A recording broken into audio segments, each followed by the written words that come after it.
好重要嘅線索就係呢條邊一樣。咁點算咧？嗱，呢個就一定係 equal cos 㗎啦 ，cos 一定係 equal angle。嗱，所以你第一步應該拉隻角先嘅。好，咁如果你睇右手邊呢一條 AC 拉過嚟呢度咧，咁所以你就會發覺係隻呢隻嚟嘅，即係呢一隻 A dot C 就係呢條。好啦，咁但係你話，咦？但係我如果呢邊咧 boy dot 拉過嚟，咦？佢冇咗條線喎。嗱，係嘅，所以你要加條線喺度，就係咁樣拉過嚟呢隻。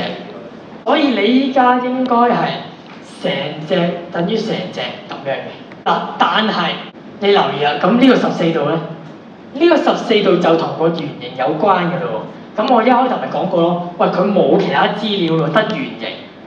咁咪即係 angle in the same segment 咯。咁如果呢個14度，其實你可以拉過嚟 angle in the same segment。所以依一忽仔其實14度。嗱，咁你會發覺咧，喂，如果我成隻大隻相同，而上邊呢一忽仔又係相同，因為14度嘛，咁你就會推斷出依兩隻相同。嗱，所以就話佢其實雖然唔係等腰三角形啦，即係一開頭你唔知佢係咪等腰，但係其實佢咁啱又真係一樣。咁你發覺冇啦嘛，咁但係你話佢，但係呢個90度喎，咁但係個90度點解佢距離呢幾隻角咁遠嘅？即係佢喺下邊嘅三角形。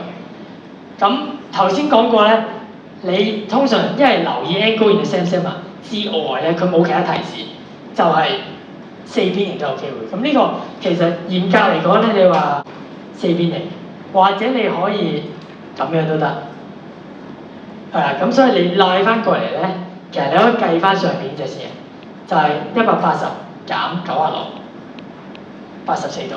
咁你話咁跟住咧，嗱跟住又回歸翻我頭先講嗰樣嘢啊。既然呢兩隻角一樣咧，咁你好想表達佢，咁你假設當佢 x 先算啦。咁其實你依家計唔計到 x 其實你已經計到㗎咯喎。你望一望呢個咪三角形嚟嘅，84加 x 加14加 x， 咁就計完啦。嗱，咁所以呢條題又用咗我頭先講嘅一啲技巧啊，啲角一樣，切到 x 啊。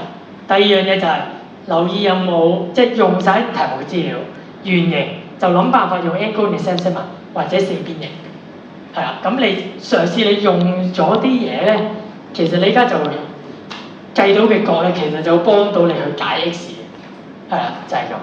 好，咁所以呢度解一計先啦，180，所以 x 就係41度，就係呢隻，咁所以答案呢樣。